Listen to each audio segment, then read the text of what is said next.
You have to strive for things that you didn't think were possible. But there also, to my mind anyway, has to be a degree of realism. I could say that I want to win the London Marathon, except that I can't run more than 5K without feeling like I'm about to die. Mind over matter works to an extent, but I think you also have to be realistic.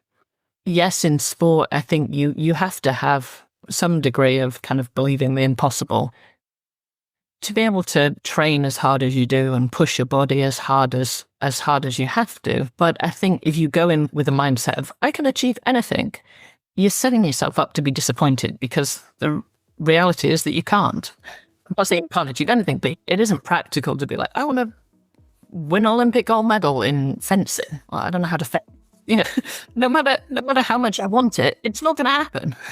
Not everybody can be a Olympic champion. There's only a pretty small number of those. Maybe a lot of people that would say, yeah, I'm being too negative, but I think I've always had that degree of realism. I know what is possible, and I would like to aim a little bit higher than that, but I also know what isn't possible. And I think it also comes back to being valued.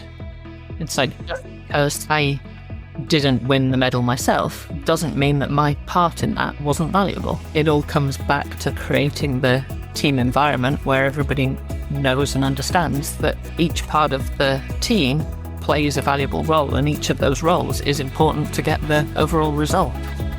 That's British Olympian and history-making team director Rachel Hedderman, speaking about the importance of remaining grounded, even in pursuits as lofty as Olympic dreams. Stay tuned to hear how she built and managed one of the most successful professional teams in North America. You're listening to the Be a Good Wheel podcast, the show where we explore what it means to be a good wheel by digging into scientific research and personal stories about human potential and performance. I'm your host, Amber Pierce.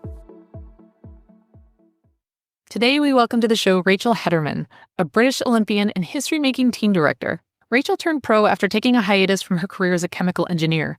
As a professional cyclist, Rachel represented Great Britain in 7 world championships from 2001 to 2007, won bronze in the 2002 Commonwealth Games, and competed at the 2004 Athens Olympics.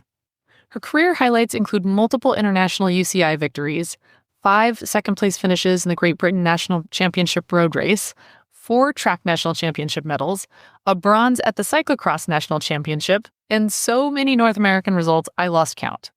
She played a key role for the British national team, primarily supporting British cycling legend Nicole Cook in some of her most significant races.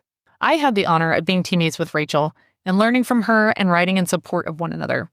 I know few people who are as smart, talented, professional, and kind as she is, and I'll forever be grateful for having had the chance to learn from her.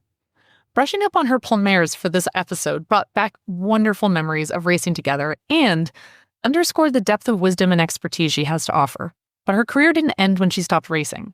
After retiring from competitive racing, Rachel transitioned into team management. Her directorial career debuted in 2010 with the team Colavita Bocce, before she moved on to lead other professional North American teams like Optum Pro Cycling, United Healthcare, and EF Education Tibco SVB. In 2014, she made history as the first woman to direct a men's professional team at a World Tour event, at one of the most famous races in cycling, Milan-San Remo in Italy.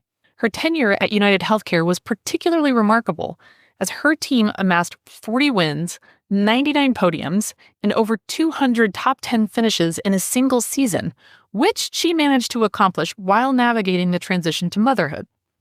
Rachel is a certified cycling coach, UCI certified sports director, and directed the USA women's team at the 2023 World Championships. Currently, she serves as a women's team director for USA Cycling and the program director for the Silicon Valley Cycling Foundation's European Cycling Academy, where she continues to shape the future of cycling through strategic innovation and mentorship. Today, we'll hear about her journey from the peloton to the director's car, her approach to building winning teams, and how she fosters confident athletes. I hope you enjoy this conversation as much as I did. Rachel, welcome to the show. It's so nice to have you here. It's nice to be here. It's so good to see you. Yeah. I'm going to jump in and ask, what is something that comes to mind when I say, what do most people get wrong about cultivating a successful team or good team chemistry? That's a good question. I mean, for me, I don't know that it's necessarily something that people get wrong, but something that they don't realize is that it comes very much from getting the right people in place to start with. When you're looking at building a good team, you have to have the building blocks, the people that are capable of being part of a good team in the environment that you want them to be in. I believe that everybody has the ability to be a part of a good team, a good part of a team, but not necessarily in a professional cycling team, for example. Right. So what does that look like in terms of, like, if you're putting together a team and you're maybe evaluating an individual, what are you looking at to determine whether they would be a good fit? I mean, for me, when I was putting together teams, it was 50-50 in terms of you need people who are good on the bike. I mean, it's just being probably stating the obvious, but right. really, really bad bike riders into a great team. So obviously, the ability on the bike was part of it, but the personal side of it was also really big for me. I wanted people who, when you first talk to them about them as a cyclist, their first thought, their go-to kind of answer to questions was based around teamwork and what they had achieved as part of a team, not just what they had achieved for themselves. Oh, that's a good answer. Yeah, because one of the things I was really impressed by in what you were able to achieve as a director sportif was you often had teams where you were managing a full squad of absolute superstars. Like, any one of those athletes could have been a complete rock star or was a complete rock star in their own regard. And yet your team, I'll say teams because you directed so many teams, but anytime you were directing a team, everyone in the peloton knew your team was going to work as a team. Like, we could, tactically, we could count on the fact that your riders were not going to be selfish, that they were going to work as a team. And I mean, we could count on that and we could anticipate it and try to do something about it. But you guys made that really difficult because when you work as a team, it's hard to beat a team that's really cohesive like that. So I imagine that that's got to be a real challenge when you have so many superstars on one team. How do you balance the individual goals with the team goals when you have such rock stars? Yeah, I mean, I think going back to what I said a minute ago, it kind of comes from the beginning. And anytime I was talking to riders about joining the team, I'd make it really clear, like, we go into a race and we ride as a team. And I know and I appreciate there are some riders who that doesn't work for them. They would prefer to, their own individual goals will be, will kind of in their priority come above the team goals. And, respect and appreciate that. But what I'd say from the outset, don't join a team that I'm managing, because I'm, I take part of that out from the very beginning. I would say straight up, and there were a couple of riders that I talked to and I said that, and they're like, okay, thanks, your team isn't for me. And I'm, wow. Okay, yeah, great. I respect that. I respect your openness in that. But, like I say from the start, this is how it's going to be. And, the minute I see somebody riding for themselves against the good of the team, that's the last race you're going to do for me. So I was just going to ask, what do you do when somebody, maybe is on the team and then ends up riding selfishly? But have you had to do that? But I mean, you don't obviously have to name names, but have you ever had to do that before with the rider?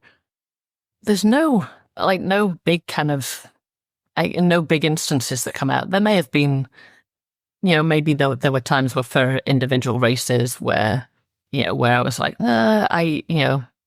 there's degrees of selflessness in riding. That's true. So that may have influenced a little bit how I picked a specific team. But I mean, there was probably one rider that we definitely had a conversation, and they said they wouldn't in all instances be comfortable, riding for somebody else. And so we agreed for them not to join the team. That's great. Yeah, that's amazing. So you just set the clear expectation. Yeah. And the thing was that whilst we had really strong riders on the team, and it wasn't all about one rider. So, in all of the teams that I managed, it wasn't the whole year about one rider. So everybody knew that, whilst these specific races were going to be for one rider, other races would be for them. So everybody kind of got their chance. We didn't go to a race with a preconceived idea of we will definitely be riding for this rider or at all costs. It was, okay, we get to a race and which of our riders has the best shot of the best result in this race. And that's going to change from race to race, from day to day within a race. And, I think when you go into it with a mindset that, everybody has that mindset of we want the best result for the team, you trust the team to make the call on the fly of, okay, this was the plan. This maybe now isn't the plan because there's this other route, other plan, the way the race is played out that gives a better result for the team. And so we're going to go with that instead. Yeah. You just used the word trust. And I feel like that's such a crucial component of this because, as you said, you may not show up to the race with a plan until you get there. And then once you're in the middle of the race, the plan can change multiple times within a race. Yeah. And that trust is so important, to trust that your teammates are going to do what they need to do. And I remember like the moments in my career, and I had moments like this with you, which I just love. And going through your Palmares, I was looking at the different races going, oh, I remember that one. I remember that one. But it's the most amazing feeling to be in a race where you're at your limit and you're willing to give more because you know that at any moment, every single one of your teammates is going to be willing to do the same thing and step up in the exact same way. And it's such an empowering feeling. Trust is a tricky thing. It takes time to build, and it's really easy to destroy in an instant. What did you do to build that kind of trust within a team? I mean, I think we would go into races with a sense of openness. I think everybody has bad days on the bike. Yeah. Probably good days. Yeah. But knowing, and I guess creating that kind of atmosphere within the team where riders would give the maximum they had on that day at that time. And I don't know that there is a secret kind of recipe for creating trust. It's something that evolves. You can't bring a completely new group of riders together at the beginning of a year and say, okay, you guys all have to trust each other and expect that to happen. It just doesn't. It's kind of a learning evidence-based attribute almost, that you have to kind of take the risk and maybe give a little bit of trust that somebody is do what you want and expect them to do. And, when they do, that helps build a little bit more trust. When they don't, that erases some of that trust. And so you have to start off by doing small things. You start off kind of building that trust. And, in cycling terms, it's from at a training camp, riding together as a group. There's a pretty significant element of trust required there that, all the riders around you are going to be able to ride in a straight line and stay on their bikes and not crash you out. And, it's small but not insignificant kind of part of building up the trust is, knowing what the riders around you, your teammates, are going to do. Yeah, I guess knowledge is part of that trust, is knowing what they are and can do. Mm-hmm. And then, you start building that trust at camp, and then you go into the first races. And again, it's kind of an incremental thing. And when teammates do as you want and expect them to, then that trust builds a little bit more and a little bit more. Yeah. There's two things you said that really stand out to me. One is the need in the beginning to extend trust, perhaps without evidence, right? And I think that goes for so many things in life too. I mean, not just cycling, but so many relationships. It's like trust, when it comes down to it, it's a choice, right? Like we choose whether or not to trust somebody. And it's hard to make that choice in the absence of evidence or, past experience with somebody. And that's a really tricky thing, especially in an environment like cycling where we often maybe have a group of athletes coming together as a team for the first time. Or even if you have some of the same riders from the previous season and you have new riders, it's a totally different dynamic when you just have even a small shift in the composition of a team. Yeah. So that importance of being willing to extend trust in the first place is so important. And then the other thing was the small things. Like as you said that, I just thought that's almost more important because it's the small things that continuously build trust. And I mean, that goes for any relationship, right? Like it's not swooping in at the big heroic moment to save the day that builds trust. It's knowing that somebody is reliable down to the smallest thing. And when they are reliable in the smallest thing, then it builds your confidence that you can rely on them for the big things too. And I think that goes so underappreciated. Yeah. Yeah. Because the small things are by nature small. It's, they're not, you create a small gap to let a teammate in. It's not, you haven't handed them a race win. Right. But yeah, that's the things that start building the trust that your teammates have the capability, the bike handling skills to be able to do that, but also the willingness, and it shows their kind of teammate mindset. I don't know that. I'm not sure. Yeah. Random load of words together. I'm not sure that makes sense. You're showing somebody, yes, my natural first thought is to help you as a teammate. Right. Yeah, it's that conscientiousness. Like my first thought isn't for me specifically. My first thought is, what can I do to help my teammates in this moment? Yeah. Yeah. And I think that just shows the type of person, the type of rider, the type of teammate somebody is that's, all the little things are probably more of an indication of what kind of a teammate somebody is than the big gestures, because big gestures tend to be more thought out and more planned, whereas the little things are the things that just somebody does naturally. Yeah. I want to dig into this because I think that this is really important, and I think it really speaks to kind of the bedrock of what makes a team a good team, a successful team, a team that people want to be a part of. And I look at this, not just in cycling, but in other environments where it's these little small things that people do that really are the bedrock of trust, that are the bedrock of what makes the team great and able to do great things together. And yet, you don't earn UCI points, for example. So in cycling, if you win races at the professional level, if you place high enough, you earn UCI points, and UCI points are an important calculus in which teams get invited to races. You get to put the race wins on your resume. You don't get to put the moments that you let a teammate on your wheel or into a nice space or put them in a good position in the peloton. Those little things don't go on your resume. And yet they are the things that are perhaps the most important to the success of a team. How did you as a leader of the team kind of reward or reinforce those kinds of behaviors? I think it's creating the environment where it's acknowledged and celebrated to some extent that those are a part of the team's results. The external kind of, the things that are seen are, like you say, the results, the points, but acknowledging within the team that everybody played their part in that. And I think there's some riders that are, some of the more kind of well-known, publicly known riders that are very good at that. And in interviews will acknowledge their teammates and acknowledge that the role that their teammates have played in their results. And I think that does help just with the broader kind of public knowledge of how cycling works. I mean, cycling really is a weird sport, and it probably, it's a weird sport in so many ways, but it's a weird sport in that it's a team effort for an individual result. Mm-hmm. Oh, that's such a good way to put it. Yeah. Yeah. The record books will show one person crossing the line first, and that has always been, and I suspect will always be the case.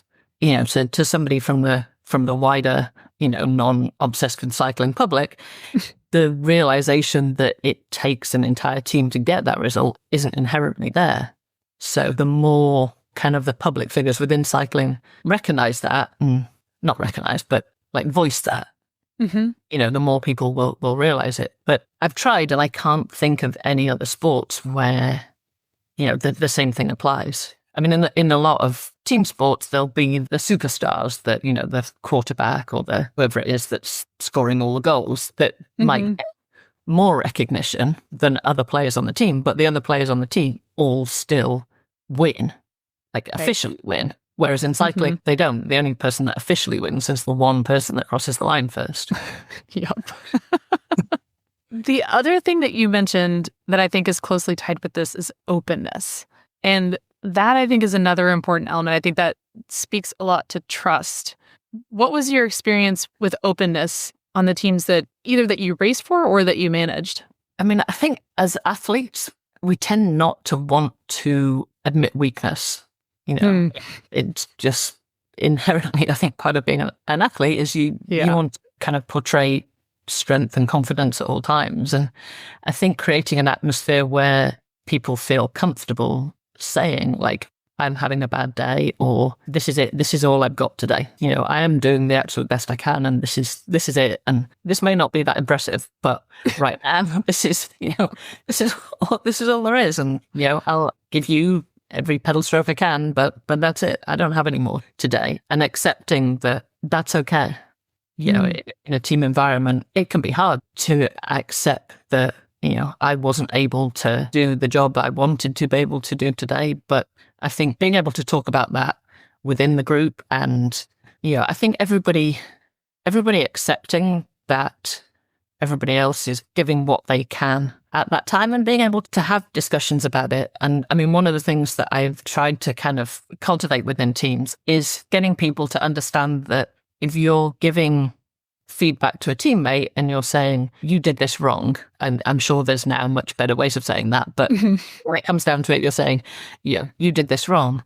It means you did this specific thing wrong at this specific thing, you know, at this specific time. And, you know, this may have been the consequences of that. It doesn't mean, and I don't like you.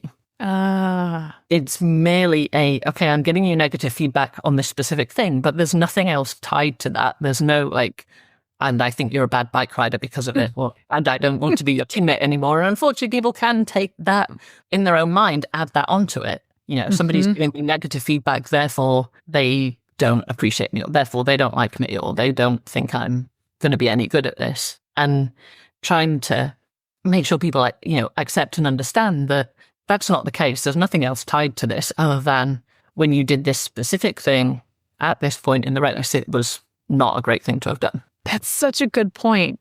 How did you reinforce that within the team? Really just by talking about it and saying, you know, you guys need to be able to give each other feedback, and the feedback, you know, for the feedback to be useful, it needs to be honest and open feedback. You know, there isn't a lot of benefit in everybody finishing the race and being like, rah, rah, rah, you did such a good job. This was great. And that was great. And yes, you want it to be overall positive. But if people are screwed up, they need to know, because otherwise they're going to potentially do the same thing again the next time because, well, I got told, yeah, that was great last time I did it, so it must be good. I must do it again.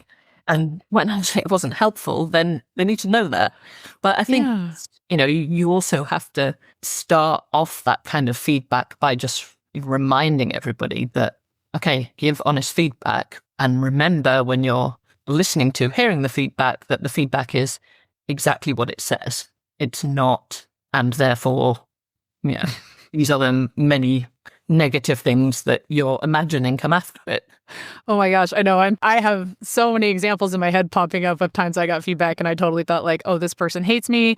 Oh, they think I'm a terrible bike racer. Oh, I must be a really bad person. And it's so hard not to bring all of that with you when you hear critical feedback. But you're right, because there's two ways in which that really hinders progress and success. One is, like you said, if I don't know what I did wrong, I can't fix it. I can't address that mistake, that weakness. I can't turn it into a strength because I don't know that it's something I need to work on.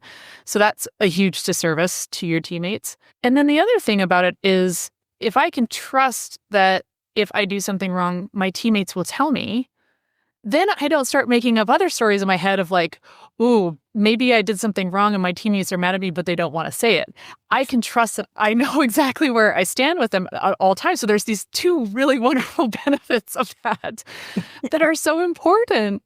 Yeah, it really is. And I think it's human nature not to want to upset people. So there is a tendency to like, no, that was great. That was great. And like you say, it's doing people a disservice. It's not helpful at all when you're saying, that was great, when you're actually thinking, what were you doing? I'm thinking about this openness piece and the trust piece. And both of these things take time, because I'm going to go out on a limb here and I'm going to guess, just gross generalization, right? Athletes don't like to admit weakness. Athletes tend to, again, painting with a broad brush, be somewhat perfectionists in their tendencies. And so criticism is hard, right? Bottom line, criticism is hard as athletes.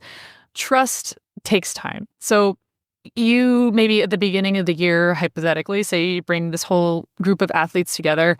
They are now in this position where they need to extend trust to each other, perhaps without previous evidence. They need to be open with each other and maybe learn the skill of being able to take critical feedback without taking it personally, because a lot of us struggle with that skill, myself included. Same. All of these things take time. How did you address that? Because there's not a lot of time, right? Like, we have contracts starting January 1st. Racing can get going as early as February. And then you're racing through the whole year. And yet it takes time to build that trust. It takes time to cultivate that openness. It takes time to learn those interpersonal skills. What was your approach with that?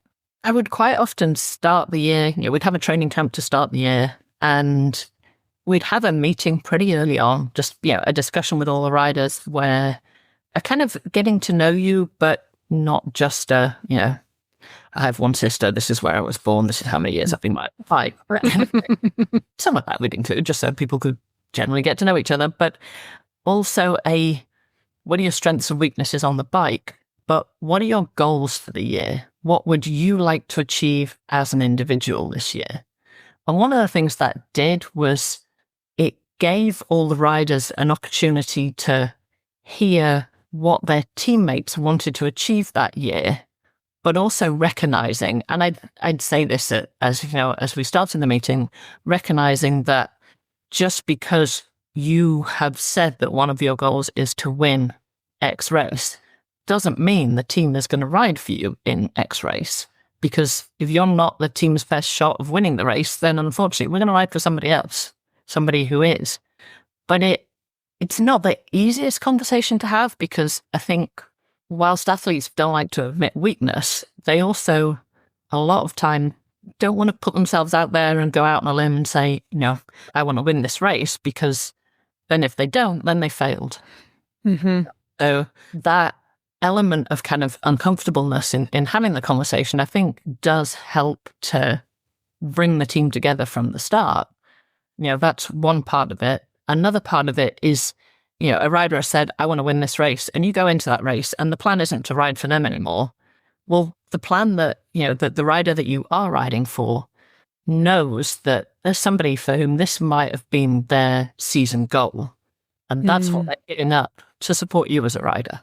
And I think that was helpful in, for the riders knowing, because there are some riders, obviously, that are the superstars of the team and then get ridden for more than others. And I think knowing in the back of their mind that a specific teammate of theirs, this would have been their dream race to win, their goal race for the season, and they're giving all that up to try and help you win. I think it gives added motivation, but it also gives a sense of appreciation of what the other riders, what the whole team is giving to be able to help get a team result. Yeah.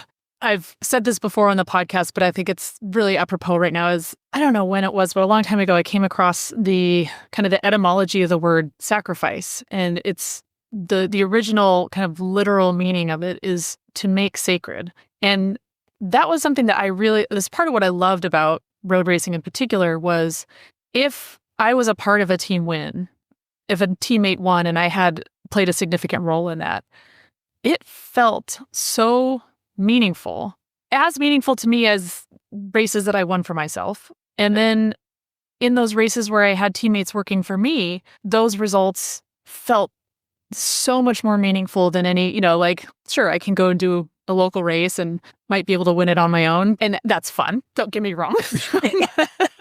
We don't like winning. But it doesn't have the same depth of meaning as when you have a whole team giving something up to make the win sacred and to give it that depth of meaning. And I think it's really powerful. It's powerful in a way that's really hard to describe. Yeah, it is. It's a very special feeling. I guess seeing a teammate on the podium, seeing a teammate cross the line first and thinking I was a part of that. Yeah. The part I played was, helped this result happen. Yeah. And I like what you said about the reverse of that being true, that the rider for whom the team is working might have a deeper appreciation for what their teammates are doing, knowing that maybe for two other teammates or one other teammate, this was their dream race, and that they are willingly giving everything that they have so that you have a shot, and therefore giving up their own opportunity for that it's really special. That's something that you did a lot in your career too. And I know this because we got to race together, and we were both in both of those positions together, but also long before I got to race with you, you were racing for Great Britain in the national team, and you were often in the role of supporting Nicole Cook and Emma Pooley. Did you feel like kind of your experience being in that support role, did that help and inspire some of how you approach your work as a director sportif? Yeah, for sure. I mean, I think it would help in the conversations that I was having with the riders of, I know what I'm asking you to do. I know I'm asking you to give up any chance of a result for yourself to help somebody else. And I know it because I've been to 7 World Championships and 1 Olympic Games and done exactly that. And so I know what it feels like. I know from personal experience what it means to sacrifice your entire chances. And yet I am still asking, or to some extent, going back to the very, very beginning of what I was saying, demanding that that's what you do. And if you don't want to do that, and don't ride for a team that I'm managing. But I think it helps that I've been there. So I know from personal experience what I'm asking of somebody. It's like, I know it's hard. I know it's a difficult thing to do. I think especially for an athlete can be challenging because you put a huge amount of work, a huge amount of training into somebody else getting a result. Mm-hmm. I remember after the Athens Olympics, I was on a public speaking course that was all Olympians and Paralympians, and trying to explain to other athletes from all sorts of disciplines that, I had trained very hard for 4 years to go to the Olympics, knowing that I wasn't even trying to get a medal for myself. I was trying to help somebody else get a medal. And for that, most of the athletes and all the other sports, other disciplines were looking at me with this kind of look as like, does not compute. Like, I don't have, like, how would you do that? And it's like, well, that's what I signed up for. That's cycling. And, I knew that going into it, and that was what I wanted to do. Was it ever hard for you to do that? Yes. Yeah. I mean, I'll be honest that I remember one particular race, and this wasn't with the national team, but it was a big race. It was one of the classics, and I was riding for my team leader who missed the break. And so me and my other teammates spent the best part of 50K on the front trying to bring back the break and, sacrificing any chances we had. I actually felt pretty good that day. And our team leader ended up getting 20 something. And there was an element of frustration of like, I could have done better than that. But I also knew that in 99% of the races, I would bet on her getting a result over me. She was a stronger rider than I was. And I think if I'd been in the position of coming up with a plan for the day, I wouldn't have come up with any different plan to what we did.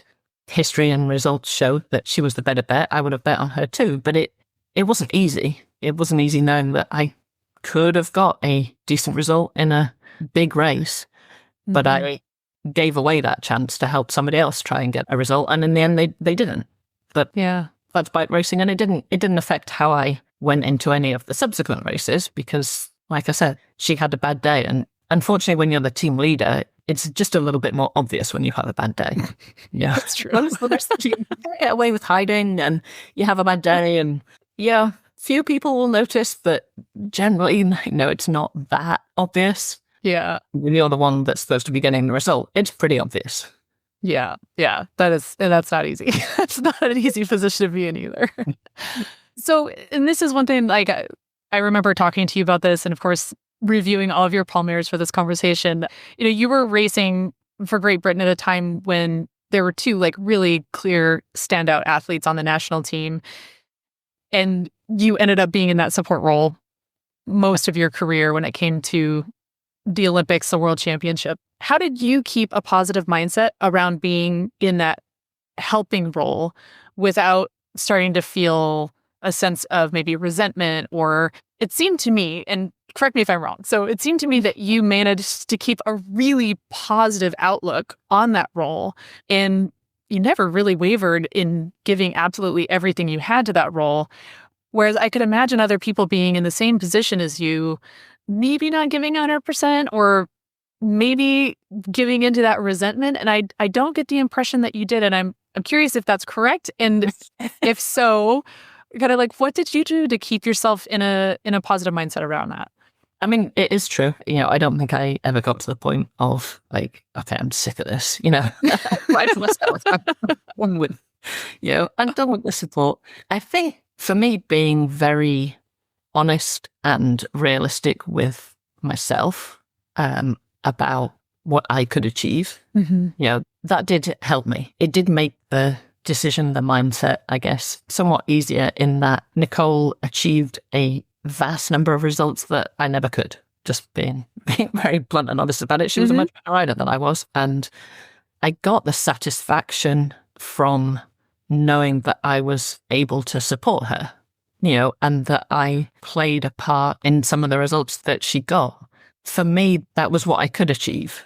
I wasn't delusional, as those is, to think that, I was going to go and win the Olympics or I was going to go and win the World Championships, but I could be a part of somebody else doing that. Yeah, so unfortunately, by the time that she did actually win both of those was around about the time that I was getting ready to retire and was not there. But actually, I do remember Nicole calling me from the airport on her way back from the Olympics and saying, you were a part of this. Even though I hadn't been riding the race, it was like that, and it meant a huge amount to me. It was oh my gosh, a good number of years ago, but I still remember it and realizing the appreciation that she had for the help that I had given her through her career, before that point. Oh, that just hit me on all the feels. What a lovely and classy thing to do on her part to acknowledge you in that way. I just Yeah, it was really nice. I mean, it was a race that I hadn't been selected for, and at that point, had the Olympics in 2008, I had tried and was not selected for the team. And for her to call me after it and say, you were a part of this was a validation of the input that I'd given in in all the previous years. And I mean, Nicole was definitely somebody who was, I guess blunt is probably the word. Yeah. All the spade a spade. After one of the World Championships, I remember her getting in the team car and basically saying, I didn't win because my team was not good enough. She was not as polite as that, but she was. She was also right. I mean, would she have won if the team was stronger? Who knows? But a team didn't support her that year. She wasn't really saying it to be mean. She was stating a fact. From her perspective, the team didn't support her in the way that she needed. But then fast forward, I think it was 2 years later when she got silver in Madrid from honestly not that good a form.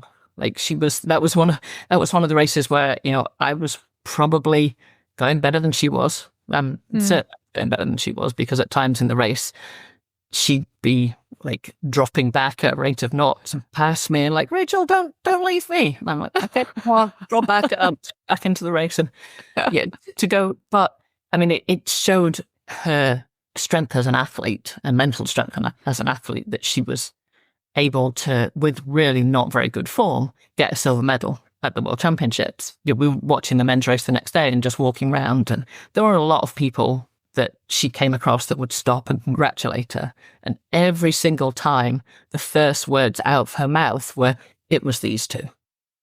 Oh. So she said how it was and, or how she saw things. Yeah. in 1 year, my team wasn't good enough to help me. But then 2 years later, this was a result from the team. This wasn't me. This was my teammates getting me in the right place. Oh, man, and that goes back to exactly what you were saying about the constructive feedback, right? Yeah. Honest feedback, and of course, a lot of this is subjective, but to share, I love you asked 10 people who are in the same race and you'll get 10 different race stories. But it's important to consider all of those different perspectives, right? Because people see things in a different way. They might see something or notice something that we didn't, and we can learn from that. And sometimes, like that blunt feedback is important, which there's kind of two things I want to connect to that. One is I want to go back to this idea that you felt really grounded and realistic about what you could accomplish as an athlete, relative to your compatriots. And a lot of what I see, we'll say floating around on the internet in terms of like performance mindset advice is, fake it till you make it. You can achieve if you can believe it, you can achieve it. And this idea that you kind of have to be delusional to an extent in order to achieve your potential, let's say. So it's like, what I'm getting at is I think the fact that worked so well for you to have this incredible career is interesting because in some ways it runs counter to a lot of the advice out there. And I can imagine that somebody who maybe subscribes to that kind of way of looking at things might listen to you saying, look, I was realistic. I wasn't going to win world championships or Olympics the way that Nicole could, that they would say, oh, that's a self-limiting belief. If you had been a little bit more delusional, maybe you could have done better. It seems to me there's a balance to be struck there. Kind of what would you say to somebody who said that? I mean, they're absolutely, there has to be a balance, and you have to strive for things that you didn't think were possible. But there also, to my mind anyway, has to be a degree of realism. It's like I could say that I want to win the London Marathon, except that I can't run more than 5K without feeling like I'm about to die. This mind over matter works to an extent, but I think you also have to be realistic, and yes, in sport, I think you have to have, like you said, some degree of kind of believing the impossible to be able to train as hard as you do and push your body as hard as you have to. But I think if you go in with a mindset of I can achieve anything, you're setting yourself up to be disappointed, because the reality is that you can't. I'm not saying you can't achieve anything, but you can't. It isn't practical to be like, I want to win Olympic gold medal in fencing. Well, I don't know how to fence. No matter how much I want it, it's not going to happen. But there is not everybody can be a Olympic champion. There's only a pretty small number of those, so it doesn't really matter how much you want it, how much you believe it, if physically, genetically, your body isn't capable of producing the performance needed to do that. You're not going to do it, no matter how much you try or how much you want it. So, yeah, I mean, I know there is a lot of people that would say, yeah, I'm being too negative, but I think I've always had that kind of degree of realism as a fairly significant part of my makeup. It's like I know what is possible, and I would like to aim a little bit higher than that, but I also know what isn't possible, and I don't want to, I guess to some extent, waste my time going after something that deep down I know isn't possible to achieve.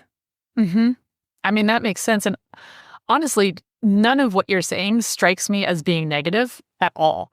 Like, it just seems like, to me, and you knew yourself so well that you could say, I'm just being self-aware here without judgment either. Like, not like in all of what you've been describing, I didn't hear any ounce of shame or self-deprecation. You were just stating facts. And the truth of the matter is, I mean, you are a world-class athlete with world-class results.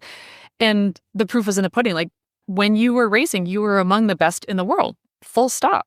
And the fact that you could be realistic and say, okay, I can be among the best in the world and probably not be world champion or probably not be Olympian and not feel bad about that, I think is the crux of it, and actually feel good about it, right? Because once you can anchor on that in a way that's constructive and healthy, it opens you to this other experience of, like you said, being a part of someone else's story, somebody else's result, somebody else's, Olympic medal. Yeah. I think it also comes back to that being valued. It's like, because, I didn't win the medal myself doesn't mean that my part in that wasn't valuable. So I think it all comes back to that, creating the team environment where everybody knows and understands that each part of the team plays a valuable role, and each of those roles is important to get the overall result. Yeah. And not just having it be acknowledged and appreciated within the team and by others, but also for you to be able to anchor on that as something that is truly worthy, right? The other word that's popping up as we talk about this is when I imagine an athlete who is like really setting those delusional goals and saying, take somebody else and put them in the exact same place you were in. But that person, instead of saying, okay, let's be real here, I'm not going to win the Olympics, so I'm going to go and I'm going to be the best dang athlete I can be in support of this person who absolutely can. Yeah. I can see somebody else being in that same position and saying, no, gosh darn it, screw you. I can be world champion, and darn it, I'm going to be the Olympic champion, and I'm not going to work for anybody else.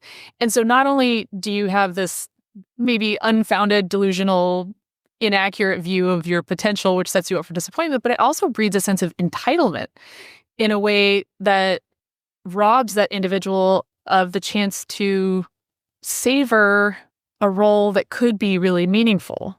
Yeah, I hadn't thought of it like that, but it's true.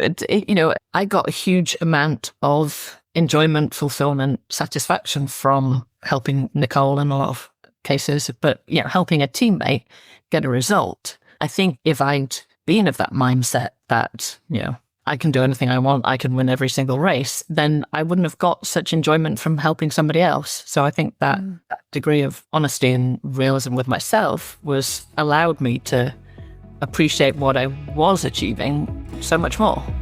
Yeah. We'll hear more from British Olympian Rachel Hedderman after this quick break. We want to make this podcast financially sustainable and need your help to keep a good thing going. Sign up for a Be a Good Wheel membership on Ko-Fi and get access to extended guest interviews, bonus episodes, and Be a Good Wheel gear.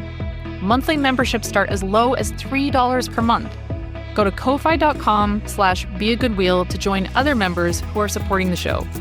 That's ko-fi.com/beagoodwheel. And now back to our conversation with British Olympian and history-making sports director, Rachel Hedderman. So I'm curious about this because I know your background is in chemical engineering. I know you well, and you even used the phrase today, evidence-based. So I know... I really appreciate this about your brain. And I'm curious, here you are, you're going along in your career, and clearly you have this, steep upward trajectory of success to even be selected for the national team, to be in a position to help one of the world's best athletes. How did you know? How did you know that wasn't in the cards for you? What evidence did you have that grounded you in that, I don't know, a sense of potential, but maybe just sense of purpose? How did you figure that out for yourself? I mean, I think, like you say, I'm pretty practical and evidence-based. Yes. Whilst I'm not working as an engineer now, I think that's just how my brain works. Yes. I need to see the evidence and see the logical processes through. And, when it comes to world championships and, what was the evidence and why we should go into the race and work for Nicole and not for me, for me, it was all about the evidence and what I could see. And going to that first world championships, Nicole had won the junior world championships the previous 2 years. So she'd already proven a huge amount of capability in winning bike races. And at that point, I hadn't. At least on the on the international stage, I'd done way better than I had expected to when I first gave up my job as an engineer to become a cyclist full time, I thought it would be for a year. I thought I would get to represent Great Britain for a year, and that was pretty cool. And I was pretty happy. Yeah. I never imagined when I, told my boss that I needed a year off to go and pursue this dream of cycling, that 24 years later, I would not have gone back into an engineering office since that day. But I'd achieved some performances that year that had given me, hope is the wrong word, but given me the belief that I had enough talent, I suppose is the word, to continue pursuing this, and I should keep going for more than just that 1 year. But, I wasn't winning races because I still had so much to learn as a bike rider, but I had, I'd learned that I could help, this teammate of mine who had proven that she could win races. So for me, it was that evidence thing. It's like I could very practically look at, I could look at the results that Nicole was getting. I could look at the results that I was getting and see that one of these was better than the other one. And so, there was the evidence for me that right now at this point, as a team, we're going to get a better result if I help Nicole. At that point, it didn't mean that I assumed that was always going to be the case. It turned out that it was, but, it didn't dampen my belief that I could continue to improve. But I knew in this year, in this race, this is what makes the best sense for the team.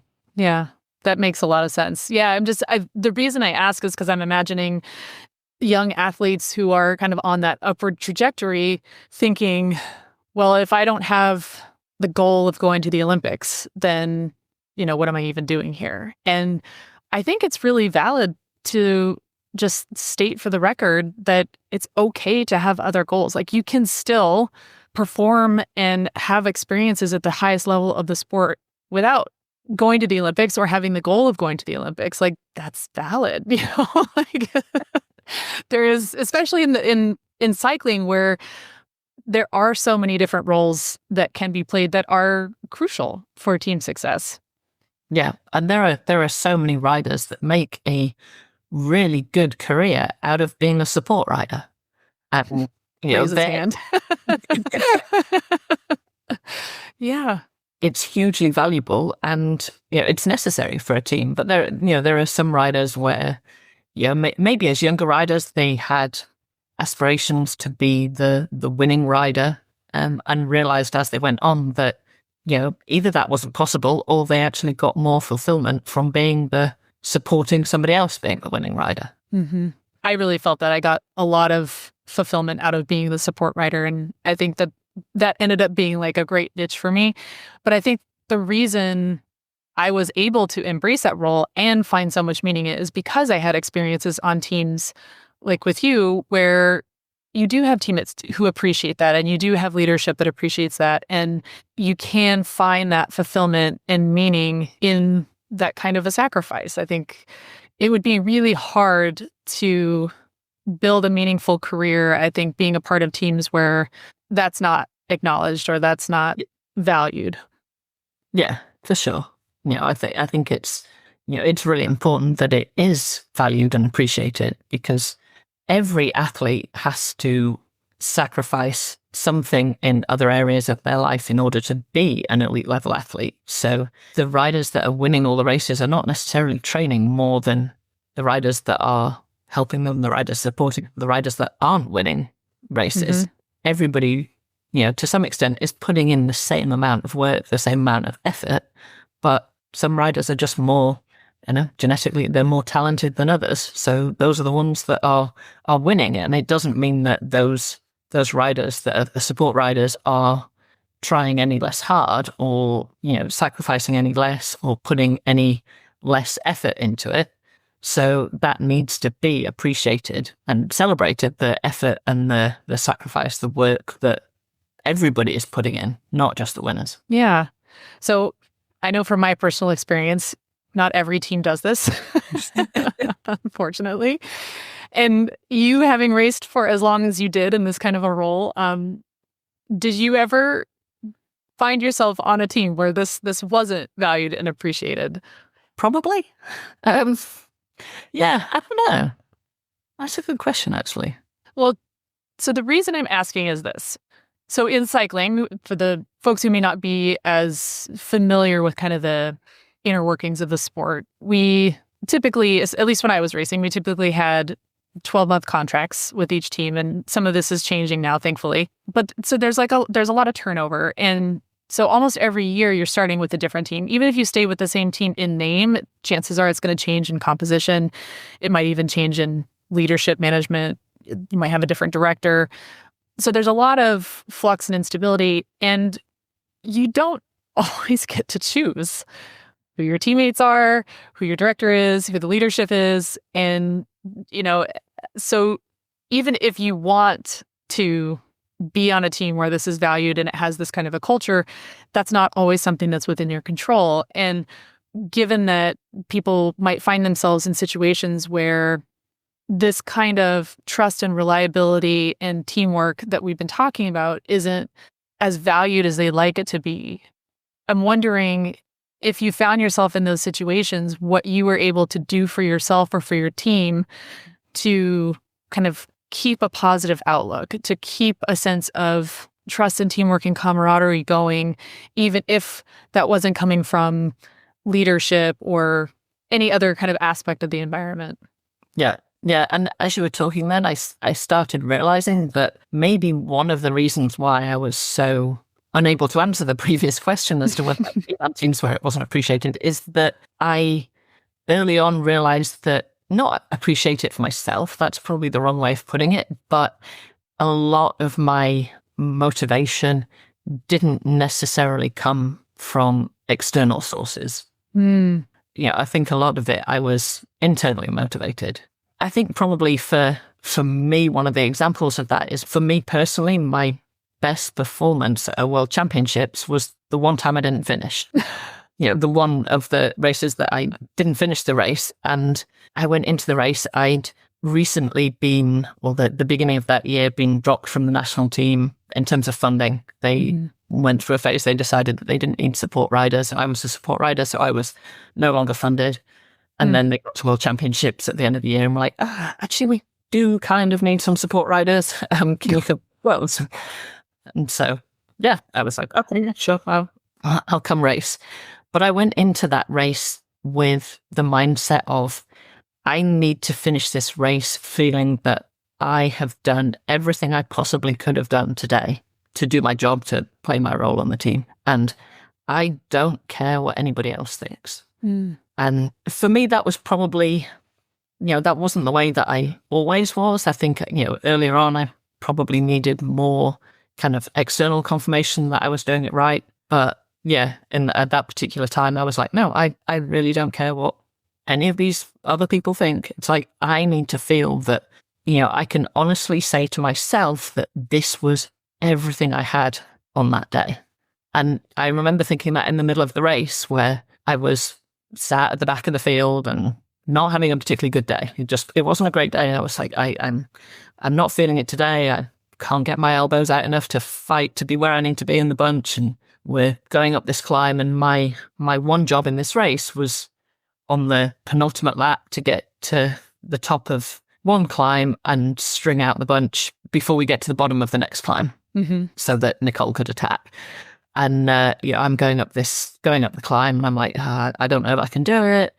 And then I'm like, no, you can do this. And you don't want to get to the end of the race feeling like, oh, could I have, if I tried a little bit harder, could I have done this? And it was really because I was focusing on my own feeling of how I performed, not anybody else's feeling of how I performed. And that gave me the motivation to ride around the outside of the entire bunch. I was like, I can't fight through the middle. Like I have the elbows in that right now, but I do have the strength to just ride around the outside of everybody and go through this corner first wheel and do my job. And, I had a huge sense of internal kind of pride from that. It's like, yeah, I did the best I could possibly have done on that day. And, knowing that had I not made that extra effort whilst externally people may have been like, oh yeah, you did a good job. You did, this, that, and the other. I would have known myself that, no, I probably could have done a little bit more. And maybe that carried through other races, through other teams, in that as long as I know that I've given everything I can today. It doesn't really matter whether other people know that, because I'm the only one that knows what I could have given today. Yeah. So I have to get the motivation, from within of like, did I honestly give my best today? Yeah. So maybe that's why I struggle to some extent to answer the question of, was I on teams that were negative? Because I guess in the, the kind of blur of time, I've blocked out the any potential negativity from teams. And I just remember did I feel proud of what I'd done that day? Mm-hmm. To me, this sounds so grounded and self-aware, in the same way as saying, look, I'm not going to be the Olympic champion, the world champion, but this is the amazing career that I can have. That depth of self-awareness and acceptance, and not just acceptance, but your celebration of it, right? Like an embracing of what I can do versus, a resignation of like, oh, this is all I can do. Because I can imagine the exact same sequence of events happening and somebody else feeling like, oh, but I didn't finish the race. And you mentioned in that story that early on in your career, you maybe relied a little bit more on external validation than later on. What do you think made the difference for you in terms of being able to be more grounded in how you felt about your performance versus what other people felt about your performance? I think probably coming to the realization that, like I said, I'm the only one that knows whether that was 100% of what my performance could have been today. Externally, nobody else really can know. Like, could I have given more? Or was that me going to the absolute limit? I'm the only one that can know that. So I have to be able to judge it for myself. And equally, there may have been races where somebody else would be like, wow, that was incredible what you did. And, I'll have known that, that wasn't particularly, like, I should have been able to do more and give more that day. But they can't see that. It's only me that can see that. So I think it really does require you to be able to be honest with yourself. And I think that spills over into so many other parts of life, is the ability to be realistic and honest with yourself as to, am I giving the most that I can today? And sometimes that will be an achievement in excess of what other people think you can. Sometimes it won't meet their expectations, and you have to be okay with that. It's like, maybe I'm not, doing what you expect of me today, but I know for myself that this is what I have for today, and so I'm okay with that. Yeah, this is something that's come up a few times now, and it's this idea that we don't always have good days. And like, what's really important is giving everything that you have on the day. And I think there's often, and again, painting with a broad brush, but I think there's often a misconception that athletes at this level, at the world-class level, at the professional level, they just train so much, or they're just so good that they don't have bad days, or that they've figured out how to get everything right so that they're at 100% every time they show up to the start line. And I know that's not true. That's not true. And yet this is, I think, a standard that people hold themselves to that's not realistic. And it's hard to wrap your head around that. When you have athletes on a team who are maybe struggling with this idea that they're not going to be at 100% every day, like, what do you do to help them get to a place where they can have that self-awareness and that groundedness that, look, this is normal and it's okay, and it doesn't mean that you're a terrible athlete? What do you do to help support athletes in coming to grips with that? I think probably for me, a lot of the time, I would have to kind of delve into my memory bank of times where I could show examples of where I'd experienced the same thing.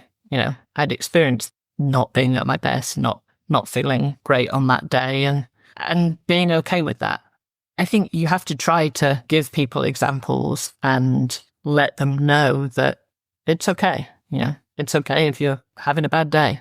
I would like that you give everything that you can today. And, if that everything is getting to the start line and taking 5 pedal strokes and that's it, that's all you can do that day, then that's all you can do that day. If that really is the most that you can do today, then that's okay. Yeah.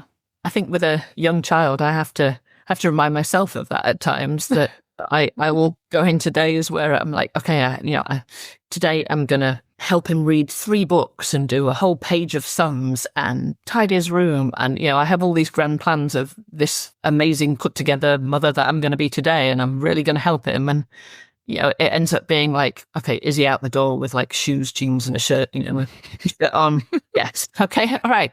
Did he eat some breakfast? Yes. Did he, did he get to school at roughly on time? Yes. Okay, check. I've done the best I can today. And it might look very different to the best one of the day, but today the best I can do is making sure that he's fully clothed and basically fed. That really hits right now for me too. But I think this is I'm going to say dangerous. It's a dangerous idea, this idea that we can or should be performing at full capacity at all times. And I think that when people read about, okay, this is going to be the ideal morning routine where you can optimize your efficiency for, this, and this. And, maybe it's a focus on optimization or productivity or performance. I don't know, but it doesn't leave a lot of room for just being a human being. And the fact that even when you're a professional athlete, and this is your whole job, is to train and rest and recover and get good nutrition and, all of the things, like those things almost never line up in a way where like you just got the perfect night of sleep and you had the perfect nutrition and you're perfectly hydrated.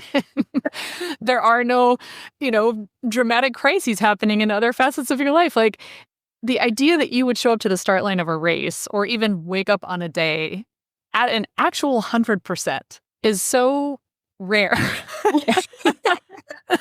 I might even go as far as to say it's not possible, but I mean, I'll concede that maybe that there's some mechanism by which all the stars align and there's 100% in there.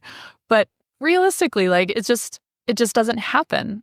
And giving ourselves the grace to say, this is what I've got today, and that doesn't make me less of a mom. It doesn't make me less of an athlete. It doesn't make me less of a partner or a person or a colleague. And I think back on times when you and I raced together, I can think of days where I was the one watching a teammate have a bad day. And the feeling I had for them was like, oh man, I have so been there. And I'm so happy that I have this opportunity to step up for them and be there for them and be able to fill in wherever I need to fill in for them on their bad day. Like that felt really good to be able to do that for a teammate. And it's hard to remember that though when you are the one that's having the bad day and feeling like, oh man, I'm like really screwing my teammates over today because they've got to do so much more because I just don't have it in me. But, putting myself in their shoes again, it's like, oh wait, this is what we do for each other. Yeah. I mean, and that's the value of a good team and a team that is open and trusting, that it's probably like the rarity of one person being at 100%.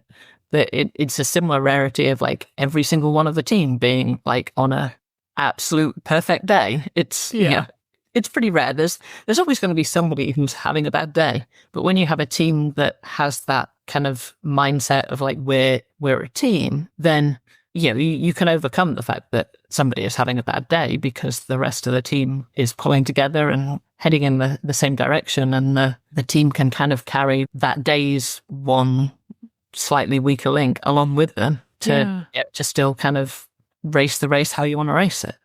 Yeah. Okay, so this next question is, I'm going to preface this by saying, like, let's go ahead and overgeneralize and paint with a broad brush with that caveat. But one of the things you said early on in this conversation about trust was how, especially on women's teams, learning to be able to give that critical feedback honestly and be able to receive it without worrying that, making up stories in your head that this means my teammate doesn't like me. And as a woman and an athlete, like I totally identify with that. I've been there. I've seen it. Like, no questions. I totally agree with this. I'm kind of guessing based on how you worded that wasn't necessarily what you observed when you were directing men's teams, because you've also directed men's pro teams on the world tour. But let's start there, like with that difference. How did you see that kind of a dynamic playing out on the men's team in terms of giving each other feedback? I mean, like you said, a huge overgeneralization, but big broad brush. yeah. I think the men's teams would tend to be, I guess, feel more comfortable with giving honest feedback and giving negative feedback, like you messed this up or you did this wrong here. Yeah, whether it's kind of a genetic difference that, men are less predisposed. Is that the word? Yeah. Prone, maybe. That's a better one. Yeah, prone to adding all the undercurrent and making up all the other stuff that women can have a tendency to, and therefore blah, blah, blah, blah, blah. Yeah. I think it's when you're around people where that isn't their first thought is what else do they really mean, then it's easier to both give and receive feedback, because the feedback is you started that lead out one lap too early, and that's all it means, And you were too fast, you were too slow, you were too wobbly, you were, this, that, and the other. It just means you started this lead out one lap too early. Yeah. I wonder a little bit about that, because one thing that I've observed, and again, this is generalizing, and this is a pure personal anecdote. I have no research or any kind of scientific basis for this other than that. But I think it's interesting to talk about, is from like a cultural and a socialization perspective. I think definitely when I was growing up, and I hope and I think that this is less so for some of the generations growing up now, but I think for a lot of women from a young age, there's a big emphasis on likability, and that it's so important to be liked. And again, overgeneralization, I don't think that same message is, so strongly impressed upon like men and boys as they're growing up. I think that this is one of those kind of gendered cultural expectations that we have. And, for me at least, and again, personal anecdote here, when I have a moment of that fear where somebody offers some, what's actually helpful criticism, part of the reason I think that my mind goes to like, oh my gosh, what if this means this person doesn't like me, is because it kind of goes back to that core conditioning when I was younger, that being liked might just be the most important thing. And that if somebody doesn't like me, that therefore poses a very real threat, right? Like there's more threat associated with being socially outcast or socially disapproved of for women. Like there's much more risk, and there's more risk associated with that, I think, for women from a social and a cultural perspective than for men. And again, this is like such a broad generalization, but I'm curious, like, what your thoughts on that might be, just as a purely hypothetical kind of conceptual idea. Yeah, I mean, I think you're probably right. I think it is, like you say, huge overgeneralization, and maybe it has changed now from a number of years ago when we were growing up, more familiar.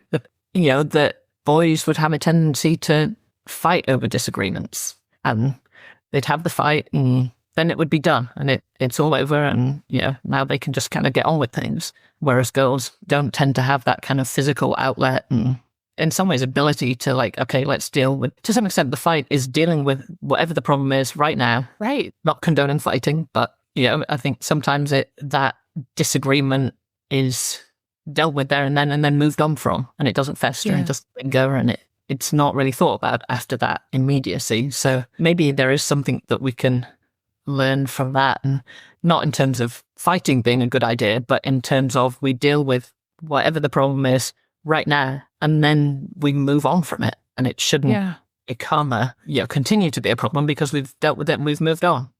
Yeah, and maybe instead of saying fighting, let's say like expressing anger, right? Like that's another thing that is not generally, again, painting with a broad brush, but is not super encouraged for women, at least certainly when we were growing up. And, I hope this is changing, but that kind of getting along, being liked, not expressing anger outwardly, like it's all of those things sort of roll up into a lot of social pressure that discourages exactly what you're talking about. Like, why not have a heated disagreement and figure it out in the moment, get those emotions out, like let them flow, acknowledge them and deal with it in the moment and come to a new understanding, and then be able to move on, versus masking all of that, pushing it down, not acknowledging it because it's not socially acceptable, not as socially acceptable, right, for women and for men. Yeah, that's just an interesting aside. I'm curious, did you find any kind of tactical differences in terms of directing men's and women's teams? Yeah, I think that there probably were. I would say it's becoming less the case now, but I think, when I first started, I think the women's side of the sport was relatively still so much younger that I think the races were a lot less predictable. I think the men's races tended to follow more of a script. To some extent now that script has been ripped up. But, at the time, especially with the stage races, in a men's race, you could say, okay, your job is to try and get in the early break because there's always going to be an early break. Whereas in the women's race, that frequently wasn't the case. Okay, there isn't an early break to be able to say, okay, you try and get the early break. It might be try and create an early break, but there wasn't the same kind of certainty that there was going to be an early break. Mm-hmm. I think, like I said, now the men's racing, it's becoming, I think, less so. Like I said, the script is frequently being ripped up and races are happening, are becoming less predictable, which I think is a good thing. Yeah. Yeah. I'm curious, when racers are in the heat of a race, the peloton or the group of cyclists is, they're on the road, they're racing, and then behind them is kind of a line of cars that we call the caravan. And somebody like Rachel, the director sportif, would be driving the team car in that caravan. So depending on where you are in the caravan, you may or may not be able to see everything happening in real time. And more often than not, you can't. Right. And so, and I know we've gone through periods of time where radios are allowed or they're not allowed. And the radios are earpieces that the riders wear that the director sportif can communicate to them while they're in the middle of the race.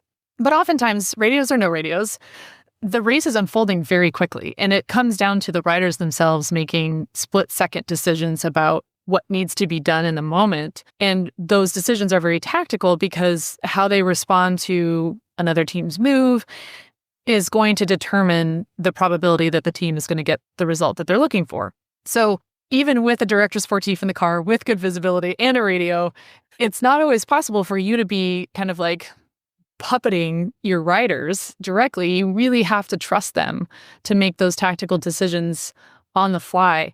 Kind of what did you do as a director to sort of train them or, because I'm imagining like riders come into a team and there are varying, let's say, levels of tactical savvy, right? Like you might have a rider who's super, super strong and they're maybe not as tactically savvy as somebody who isn't as strong. Kind of what did you do in terms of kind of training up your teams from a tactical perspective so that they could make these decisions on the fly?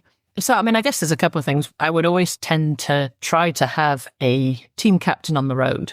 That's the person that is, I guess, to some extent, the director on the road, the person that's calling the shots on the road. And something that I would always say to whoever I had as my team captain on the road is that I will back you 100%. Like, I would prefer that you make a decision, whatever you think is the right decision, and I'll back you. And if I think it's the wrong decision, then we'll chat about it after the race.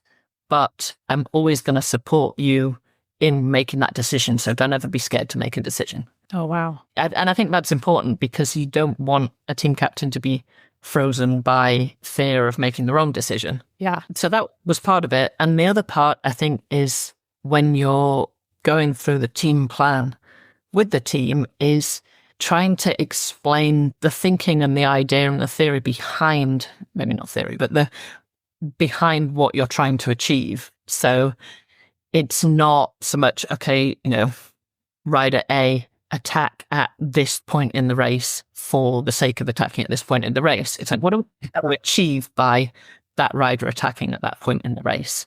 So that riders are understanding not just what their role is, what their job is, but why. Why am I asking them to do this specific thing at this specific time? So that when you get to the race and, they're in the middle of the race, they're understanding the big picture of what we're trying to achieve. Because you can guarantee, even if you go through, 100 different scenarios, it's always going to be 101st that is what actually plays out. There's no way of predicting every single different scenario and going through those in a team meeting because, apart from anything else, team meetings can't be 7 hours long. So you don't have the time or the opportunity to do that. But you want the riders to be able to know this is what we're trying to achieve in each specific part of the race so that they can make those decisions during the race on the fly as to like, okay, what do I do right now that will still help us go in that right direction towards what we're trying to achieve. Yeah, that makes sense. Yeah, so that,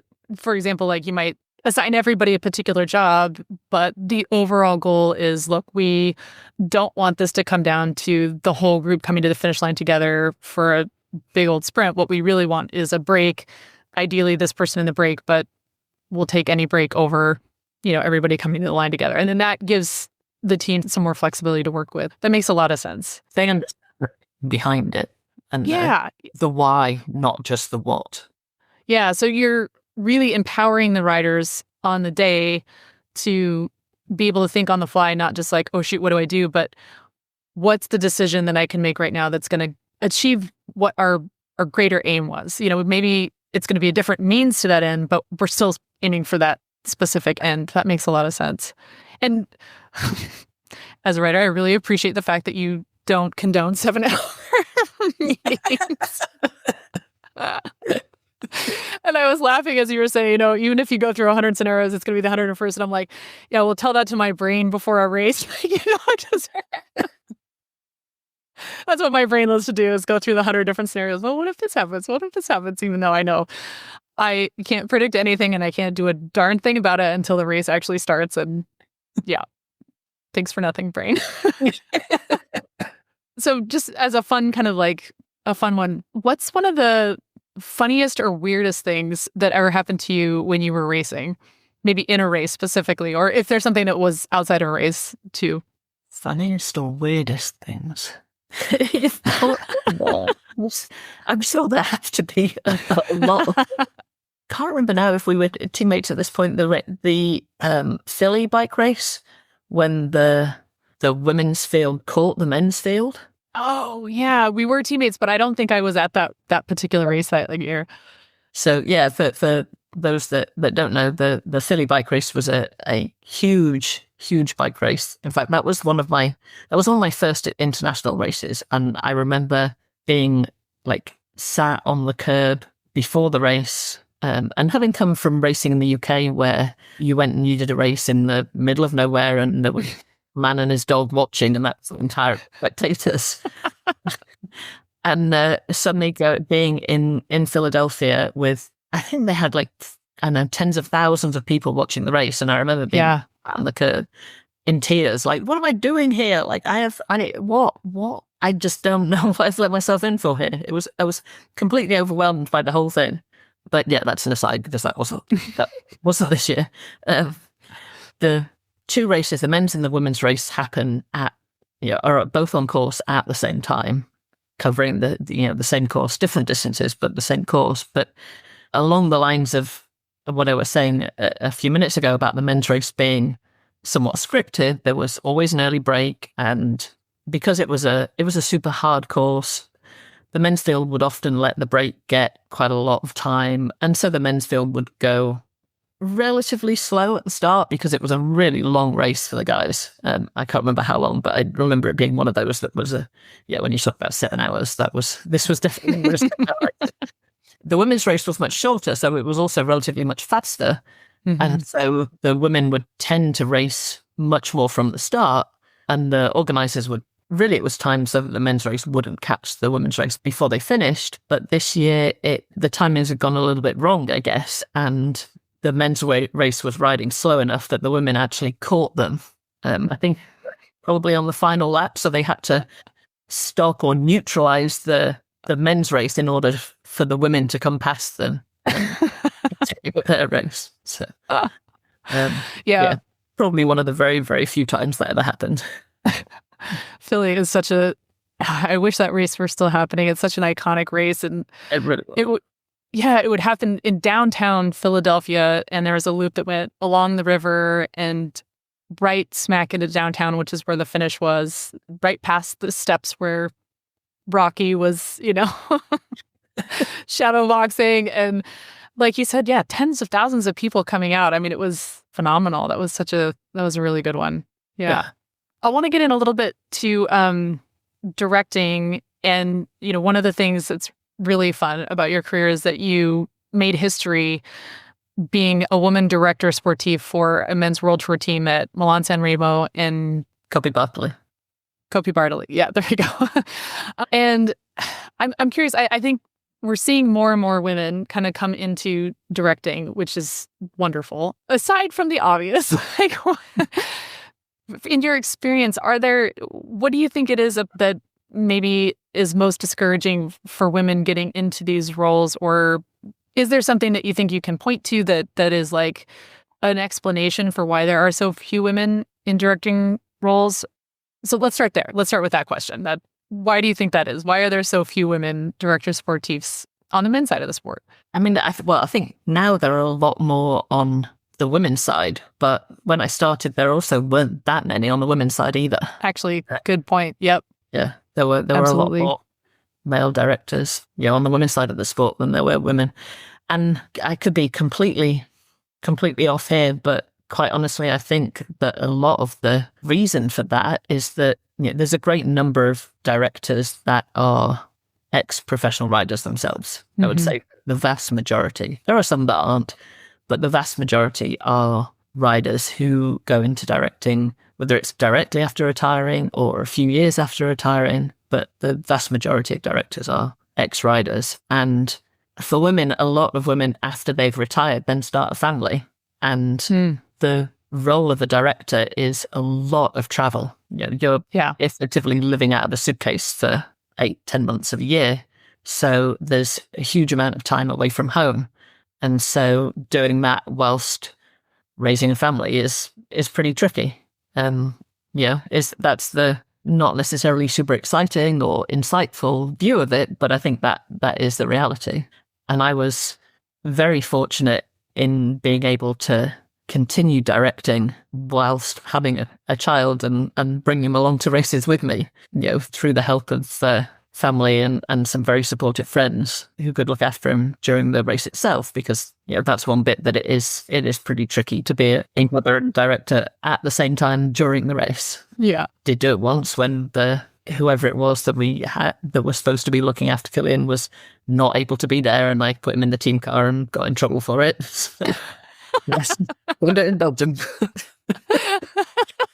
Of course, the one time I had to do it coincided with the one time where our radio wasn't working, so I had to go up to the chief referee of the race and tell them my radio wasn't working. And of course, they look across, and the first thing they see is in the passenger seat of the car is a child seat with a baby in it. Not long after that, one of the motor officials come up to me with the wagging finger, and it's like, this is loud. Not allowed anywhere, but it's especially not allowed in Belgium.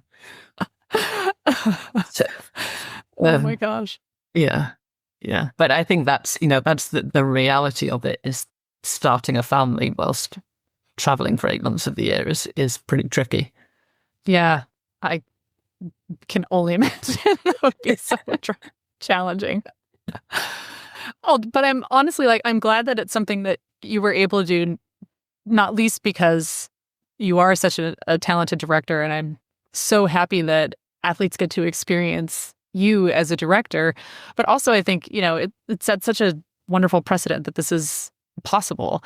That being said, I think that there are some aspects of being kind of the first woman to be in the car for Milan San Remo for men's world tour team that are, on the one hand, it's a wonderful thing. You're kind of breaking these barriers. On the other hand, it's a lot of pressure, because all of a sudden you're not just a director sportif, but you are now representing all women who may ever potentially be director sportifs. So, whatever you do, people are going to read into it and say, oh, this is how women director sportifs are, versus any other director sportif. They'll just be like, oh, that's, whatever. But you're now carrying this added weight. Was that something that was on your mind when you kind of first stepped into this role? Yeah, absolutely. I mean, the first race where I was driving, so in Milan San Remo, I was one of two directors, so I wasn't actually driving the car then. But in Kopi Bartley, we had two team cars in the race, so I was driving car 2, and when there's a break of riders, it's always car 2 that goes and follows the break. So we start the race, we start the first stage, and we're hearing over radio that there's a break, and they give the numbers of the riders, and oh yeah, we've got a rider in the break. And so there's that initial elation of, yay, we have a rider in the break, followed by that dread, like just feeling like knot in my stomach of, that means that I have to pass this bunch of 200 riders on an Italian road, which was scary to say the least. And the team had actually sent me to Italy to get some experience before California, because California was one of the biggest races for the team. That was the wrong way around. I mean, driving around California on roads that are 17 lanes wide and the bunch is 20 riders is nothing compared to driving on an Italian goat track. It's a bunch of 200 riders. So, yeah, I mean, we got the rider who was in the break, got their bike on top of the car, and then I had to try and make my way past this group of 200 riders, knowing that if I messed it up, it would be because I was female. Right. Women drivers. It wouldn't be because I was a new director. The assumption would be that if I messed it up, it was because I was female. Yeah. So yeah, it was definitely, pretty scared there. And it went okay? It did go okay. Yeah, there were several cars going up to the break, so I got on the bumper of one of them and was like, I am not leaving the bumper. Yeah, it's like being back in a bike race. It was like, I'm not leaving this full, just my way. I'm not blowing myself to it until we get to the break. And yeah. I mean, I think there were three of us trying to go up to the break, and I think we got like halfway past the bunch, and then there was a turn coming up, so we had to stop and kind of go backtrack and wait. And I felt very relieved that all three of us had to stop and wait, and it wasn't a case that the first two cars got through and then I was the one that had to stop and wait. Right. So we had to stop and wait and wait for a little bit more open road before we could go past. But then I made it through safely and got to the break and didn't hit any bike riders, which was definitely a plus. It's a good thing. That's a good thing. Yeah. Did you feel that your presence was received in any different way when you are directing men versus women? I think probably, I mean, now it would be, I guess, less of a novelty, but at the time, and especially in Italy, there were definitely other directors who would, or as the cars were driving past, would do a kind of double take when they realized it was a female director driving the car. There was definitely a pretty big element of like, huh? Wait, how? But what? So now I think it's there's a few more of us, so it would probably be like, it's a wrong director. That's cool. But at the time there was a surprise to it. And with races where there were two directors in the car, the automatic assumption was probably that I was a VIP, not the second director. Yeah. That makes sense. I'm not surprised. What are some things that you've noticed in terms of, and feel free to speak to the sport as a whole or to either the men's or the women's side of the sport. Like, what are some of the things that you've noticed in terms of changes in the evolution of the sport in terms of like where it's been and where you kind of see it going? Anything interesting that you've noted in terms of how it's evolved over the span of your career as an athlete and director? I mean, I think speaking to the women's side of things, it is definitely growing in terms of visibility. In terms of TV coverage now, there's so many more of the women's races that are televised that it's more a case of now I'm grumpy if there's a women's race that I want to watch and I can't because it's not going anywhere. Whereas when I started racing, the Worlds was televised and the Olympics was televised and Commonwealth Games, and that was pretty much it.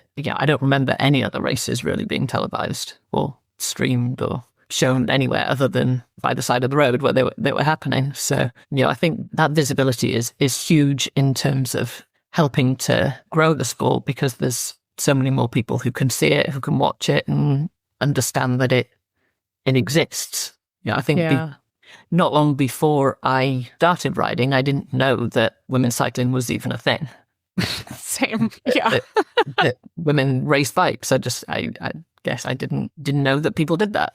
Yeah, no, it was the same for me. It was never like not even something I was aware of, let alone something that I had on my bingo card of life. Now, I know that you coach athletes.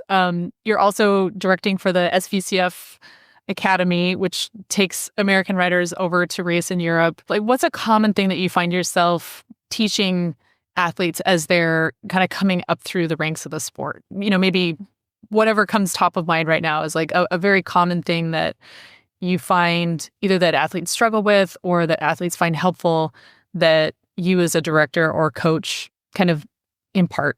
Yeah, I mean, I've worked this year and hopefully again next year with, like you say, the academy, which takes up and coming riders over to race in Europe and get some experience of how different the racing is in Europe to how it is in the US. And then also racing with USA Cycling Junior team. I worked with them at Worlds and another couple of races. And I think probably for me, one of the biggest things is trying to give riders confidence that they can do things that they haven't done before. I guess going back to that evidence-based thing is, they have no kind of historical evidence that they're capable of riding in a bunch of 100 or 150 riders on a small road because they haven't done it before. So reframe that to equally, they don't have any evidence they can't do it. Oh, I like that. That's so good. My evidence-based brain is dancing a jig right now. That's so true. I've never thought about it like that. Yeah. I mean, you don't know until you try. So, trying to, reframe that like, I can't do this, I've never done it, is can do this, I've never failed at doing it. I've never not done it. So, yeah. And then that just flips the whole thing on its head in a way. It's just like, well, let's go try. It's not even in a way that removes expectation too, right? Like there's not even any falling short. 'Cause like you've never even tried this before. Like it just go give it a shot. New challenge for you. Yeah. A blank slate. I really like that. Chance to try something first time. Yeah. Do you find that confidence is a common issue for athletes in general, not just in terms of like being able to achieve something that you haven't before, but kind of overall? Yes. Yeah. I think throughout my directing, I think has been one of the kind of biggest things that have found myself doing is trying to help riders instill confidence in them that, you can do this. And I feel like a lot of the time I have more confidence in the riders than they do in themselves. I guess I don't have the burden of self-doubt to... Right. I can look at it objectively and be able to potentially give a more objective kind of, or have a more objective measure of, is this rider capable of doing this? Yeah. Why do you think that there's a mismatch between what you as a director believe a rider is capable of and what they believe they're capable of? I mean, partly I blessed with an eternal sense of optimism. So I'm always going to look on the kind of glass half full, the bright side of things and give the benefit of the doubt of, I guess going back to that lack of evidence base to say somebody can't do something. But I also don't have the rider's self-doubt. So, I have that kind of little niggling, like, I don't know if I can do this because it's not me that's trying to do it. So I can just look at the evidence of you've achieved this thing before, so I know you can achieve it again, or you've achieved this before, which leads me to believe that now you can achieve this thing. So I can probably more objectively look at the evidence. I find that really interesting because a common thread among the athletes, for sure me, other athletes I've known, and then even athletes that we've interviewed on the show, is that we all struggle with this self-doubt. And that obviously it really undermines what confidence we do have. And it's interesting to me that comes up as such a common thread, especially, maybe even especially among really high-performing people and really high-performing athletes, that they're, even when you're achieving at the top level, that you still have that self-doubt. And it's interesting now to think about the two different perspectives of the internal world of the athlete versus your perspective as a director or a coach who's like looking at it more objectively. I'm curious about that because, you don't have the self-doubt because you're not the one trying to do it. But at the same time, the athlete has the same information that you have, right? And yet they may be drawing a very different conclusion. Do you think that there's something to athletes over-indexing on the doubt and not assigning enough weight to the evidence that might indicate that they are capable of what they're doubting themselves about? Yeah, very much so. I think it's probably human nature. Yeah. to some extent to focus on the, what if I can't rather than the what if I can. Yeah. Which, as you pointed out, in the absence of evidence, both questions are equally valid, and one of them kind of sets you up for success in a way that the other one doesn't. So on that note, and maybe this is kind of a good way to start wrapping up, is if somebody's listening and they're maybe an athlete, or maybe they're not an athlete, maybe they're pursuing a different craft, or they're seeking to perform at a high level in another space, and they're struggling with self-doubt or they're struggling with confidence, what would you say to them? I think for me, it's collect all the relevant evidence that you can. I mean, much earlier on was saying I'm not the kind of, you can do anything, because you can't. It's just not realistic to say, like, yeah, you can do it. You can definitely do it. But, to some extent, collect the evidence to help give you the confidence one way or the other. I mean, I don't know, maybe this is an unpopular opinion, but if you collect all the evidence and that evidence points to, like, no, you can't do this, well, maybe you should be trying to do something else. Yeah. Not saying that you have to have the evidence to irrefutably prove that you can do this, but it needs to be leaning in the general direction of, like, yes, this is going to be possible. Doesn't mean you have to have done it before. If you can find something that will help convince you that, like, yeah, this is actually within the realms of possibility, then that should help kind of push you on that path of confidence of, like, yeah, this is something I might be able to do. Yeah. And I think doing things and continue to do things and have beliefs that are realistic actually helps with that. Because if you're continually shooting for the moon and trying to do things that realistically just aren't possible, that's going to reinforce the I can't do this belief, because you're trying to do things that really aren't physically possible. Whereas if if you have realistic expectations, then you can build that kind of evidence around, like, I know I can achieve this, so maybe I can achieve this. And then once I've achieved that, I can achieve this. And I'm realizing now that I'm on a podcast, and so using my hands to show, like, a little bit more is completely lost. I think people will understand what you're saying. But honestly, I don't think this is an unpopular take, but I think it's a take that we don't talk about much because it doesn't sound positive to say. Maybe when you look at the evidence says this isn't the best focus or pursuit or path. I mean, and that all depends, right? Like, if somebody's pursuing this as a hobby and they love it, like, do whatever you want. But if it's something where you're really sacrificing a lot of your time and your life, it is important to know that this is within the realm of possibility. And knowing that in your core and in your bones is going to set you up for success versus, like you said, just really banking everything on something that you maybe don't even really believe yourself and pushing yourself. What is it, the saying? I'm totally going to botch this, but it's something along the lines of, if a fish is trying to climb a tree, like, it's never going to be successful at trying to climb the tree, but the fish can be really great at swimming and doing things that fish can do, right? So it's, this is so ridiculous, but I really hope people are following. I gotta find the actual quote of that because it's so much more succinct than that. But I think you get the point. But I think that that's a good thing. And like you said before, I think it's okay to set goals that aren't Olympics, that aren't, world championships. And for some people, those are realistic. For some people, they're not. And that doesn't mean that you can't have a nice, long, meaningful, fulfilling career in the sport. I'm proof of that. And I never made it to the Olympics. You did go to the Olympics. You went to world championships. And even if you weren't Olympic champion or world champion, like, as people have heard in this conversation, like, you've had a really special and meaningful career. I think that that's a perspective that needs to be talked about a little bit more and with a lot less judgment around it, that it's okay to be realistic. You don't have to be delusionally positive, and that can actually benefit you and potentially lead to more success, right? Because if you're saying, I'm going to use my hands here. So My hand at the lowest rung on the ladder, is if I achieve this, then maybe I can achieve the next rung on the ladder. And if I achieve that rung, then maybe I can achieve the next rung on the ladder.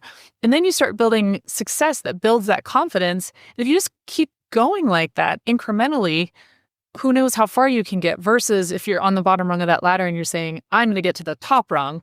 And there are so many rungs in between, and every rung that you achieve, you're still so far away from that top rung. It can be demoralizing to the point where it's actually detrimental in the long run to finding success. And maybe you don't get as far as you would have being a little bit more grounded and realistic. Yeah. Well, I mean, if you try to climb a ladder that you take out all of the middle steps, it is pretty hard to get to the top. This is a great metaphor. We gotta work the fish back in somewhere. But I think this is something, it's important for people to hear this, right? Because I think that there is so much out there about being positive and cultivating belief and cultivating confidence, and that being a little bit more balanced and self-aware about that is actually really constructive. And I think I can think of at least one study that I'm aware of, and if I can find the link to it, I forget the specifics of it, but the gist of it was that for kids, at least in sport, getting positive feedback was not only unhelpful but detrimental when it was inauthentic. And so, the kids actually did better if the feedback was critical, if it's honest. So what was most determinant of not just their success as an athlete, but their actual self-worth was getting honest, authentic feedback, obviously without judgment. And to your point that you made earlier about their performance and their behavior, not about them as a person, but it was the authenticity of the feedback that made the biggest difference. It wasn't whether it was positive or negative. And in fact, that the false positive feedback, oh, you had such a great race, and they know they sucked. Like that actually does harm. It's not even just neutral. It does harm versus having that realistic conversation. Yeah, you're kind of saying that, if somebody, a kid, whoever has a race and they know they suck, and you're saying, that was great, well done. You're saying, this is as good as I think you can be. That's true. Oh, I didn't even think about it that way. Yeah.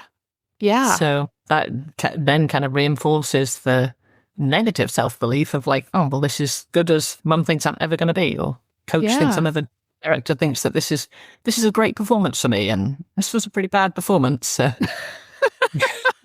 Yeah, not to mention the fact that then they miss out on this potentially really rich learning opportunity, right? Like we just gloss over it as like, oh, that was so great, instead of like, what can we learn from this? How can we do better? And oh man, yeah. All right, well, you heard it here, folks.